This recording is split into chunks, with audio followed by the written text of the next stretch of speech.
नमस्कार मैत्रिणींनो. लग्नानंतर होईलच की प्रेम ह्या मालिकेमध्ये आता आहे ना, इथे काव्याला खूप राग येत असतो की बाबा ही रम्या का पारच्या मागे पुढे करते. आणि तेवढ्यातच त्या रम्या आईकडे जाते आणि म्हणते, आई काही झालं तरी काव्याला घराबाहेर जायला पाहिजे. जर काव्या इथेच राहिली ना तर पार्थ नक्कीच तिच्याशी बोलायला लागेल आणि ते दोघं एकमेकांच्या जवळ येतील. तर तेवढ्याचं तू लगेच वसुधा म्हणते, अगं रम्या तू काही जरा डोक्यावर पडलीस का? गुरुजींनी तुला काय सांगितलं होतं तुला आठवतं आहे का? तर रम्या म्हणते, काय सांगितलं होतं गुरुजींनी मला?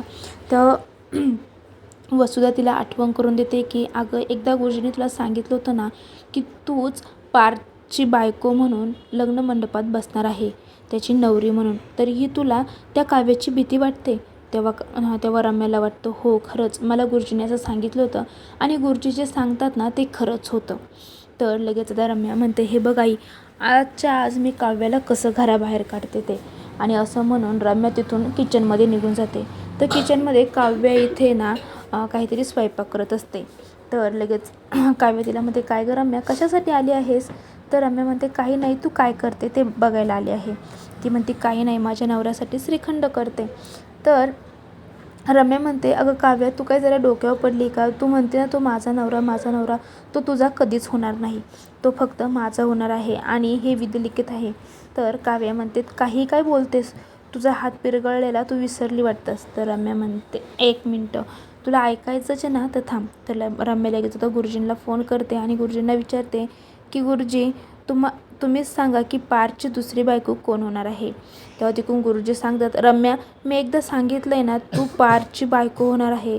आता हे ऐकून इथं काव्यालासुद्धा खूप मोठा धक्का बसतो. आणि मग आता लगेच रम्या काव्याला म्हणते, बघ आतापर्यंत जी गोष्ट गुरुजींनी सांगितली ती कधीच खोटी झाली नाही, मग ही सुद्धा कशी होऊ शकते. आता हे ऐकल्यानंतर काव्याला खूप टेन्शन येतं. काव्या रूममध्ये जाते आणि रडत असते. तेवढ्यात तिला जीवाचा फोन येतो. ती जीवाला सगळं काही सांगते. तेवढ्यात काव्याच्या रूमच्या बाहेर पार्थ आलेला असतो आणि तो जीवा आणि काव्याचा फोन ऐकत असतो. तर लगेच जीवा म्हणतो, तू टेन्शन घेऊ नकोस, ती रम्या तशीच आहे आणि पार्थ हा तुझा होता आणि तुझाच राहणार आहे, नंदिनी ही माझी आहे. ते ऐकल्यानंतर कुठेतरी आता काव्याला थोडासा धीर येतो. आता या रम्याच्या नवीन प्लॅनमुळे काव्या आणि पार्थ दोघेही वेगळे होतील का हे आपल्याला पुढील एपिसोडमध्ये बघायचं आहे. त्यासाठी चॅनल सबस्क्राईब करा, व्हिडिओला नक्की लाईक करा. थँक्यू.